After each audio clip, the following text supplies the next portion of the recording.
it's Vivi, a teacher of南崁High School. On this video, I'm so happy. I'll introduce to you my favorite game. It's a sport game, a game of chess. I'll introduce to you the 6 pieces on the chessboard, their names, their moves, the rules of chess, and how to win a game of chess.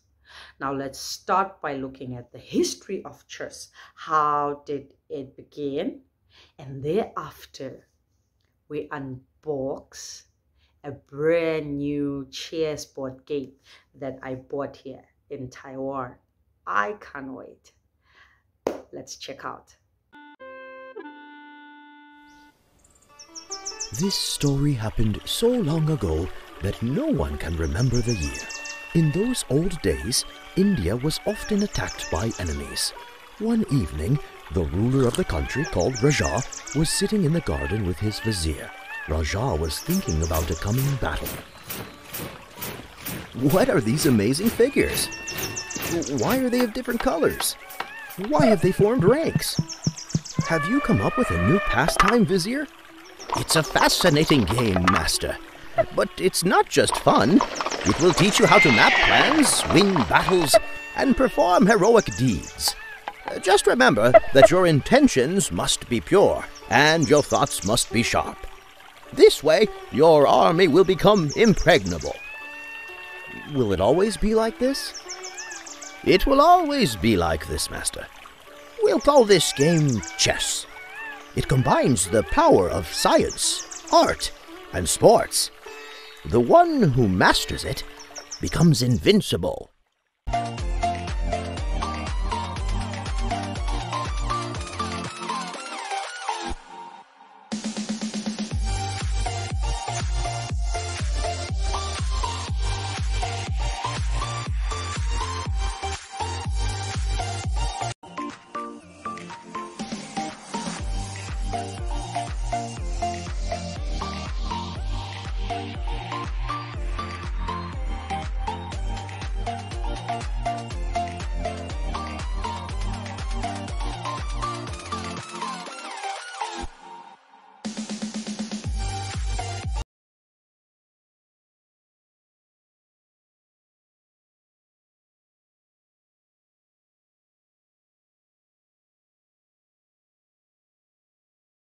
Here are our 6 pieces on the chessboard game.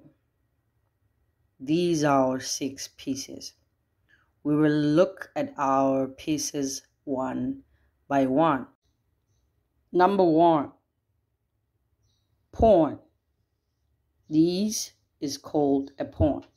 These are pawns. In a chessboard game, we have 8 pawns. Each player has 8 pawns. Number 2, we have a rook. Rook. Each player has 2 rooks. Number 3, we have a knight. Knight. Some people call it a horse. Each player has 2 knights or horses. Number 4, we have a bishop. Bishop. Each player has 2 bishops. Number 5, we have the most powerful piece of the game, a queen. Just like every palace, it has 1 queen. So does players. They have 1 queen on the game. Number 6, we have our most important piece of the game, a king. This is the most protected piece, as when the enemy captures this piece, the game is over. Each player has one king. Let's look at the pawns, rules, and moves on the chessboard. All the 8 pawns move in the same way, and they also function on the same rules on the chessboard. A pawn can only move forward on the chessboard. It cannot move backward.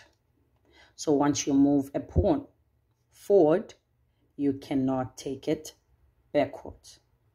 The rule of the chess move is that on the starting point, when the pawn is on the starting point on this line, it can move 2 squares. But after that, it can only move 1 square. That means you can move your pawn from this point to this point on the starting point of the game. But after that, you can't move it 2 squares. You can only move it 1 square. That's the rule.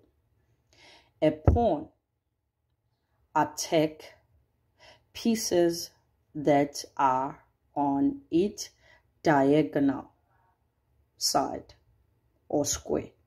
Diagonal. That means a pawn cannot capture a piece in front of it, but only a piece diagonal to it. That means if there is a piece here, a pawn cannot capture this piece. But a pawn can only capture a piece that is here or that is here. That means diagonal. It can capture this one. That is the rule. The last important rule on pawns. If a pawn reaches the final square of the board, it can do a rule called pawn transformation or pawn promotion. You can change a pawn to any bigger piece of the game. You can change a pawn to a queen. You can change a pawn to a rook. You can change a pawn to any piece beside a king. Now let's look at the rook's move and rules on the chessboard. These ones are very simple.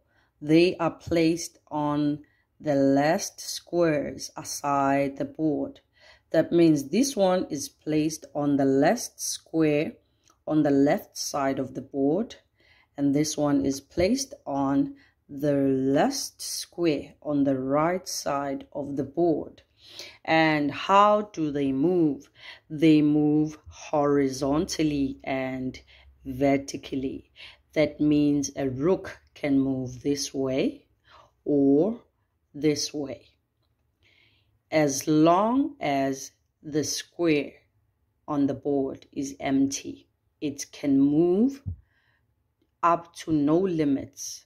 It can move as much squares on the board as it can, as long as the squares are empty. That's how the rook move horizontally and vertically on the board. Our next pieces are the knights. The knights are placed on the second square from the left and right side of the board. Their move are the L shape. You just draw an L to determine the next move of the knight. That means from this position, it will take an L shape. From this position, it will take an L shape. That's how the knight moves. The advantage of a knight is that it can jump the pieces. Even if there is a piece here and here and here, a knight can jump and take its L shape and move. That is the rule of the knight. It can move an L shape forward. It can move an L shape backwards.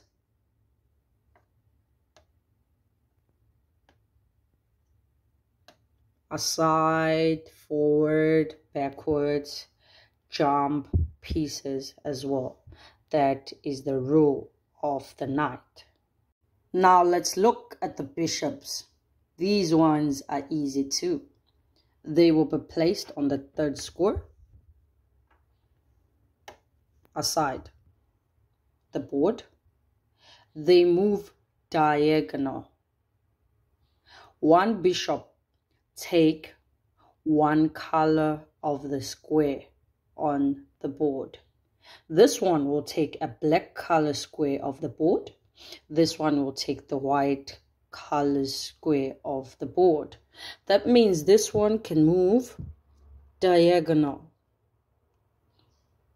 on the black spots or squares on the board. This one will also move diagonal on the white squares on the board. There is no limit as to how many number of squares, as long as the squares are empty. A bishop can move any or as much squares as it can. It moves diagonally on the board. Here is our strongest piece on the game of chess, the queen. It is placed on the fourth square on the board. There is no limit as to where and how the queen can move. It can move vertically on the board. It can move horizontally. It can move diagonally. There is no limit to the queen as long as the spaces are empty. The queen can move as many spaces and in any way around the board. It is the most powerful piece in the game. I'm sure after knowing all the rules and movements of pieces on the chessboard, you will want to know how to win. There is only one way to win on a chessboard. It is to capture the king. If you capture the king, we call it checkmate. The game is over. Checkmate is when the king can no longer make its move on the chessboard. It can't move to this square because the queen captures it. It can't move to this square because the queen captures it. It can't even move to this square. There is no movement that the king can make. Therefore, it's captured. It has fallen. The game is over. It's called checkmate. Here is our last piece of the game. The most important piece, the king. The game of chess revolves around the king. The aim is to capture the king and you win the game. We call it checkmate. The purpose is to try and capture so you can win. You place the king on this square. Just like a queen, it has no limit to how it can move. You can move the king vertically or horizontally or diagonally, but it can only take one square at a time. You can only move the king one square at a time in any position.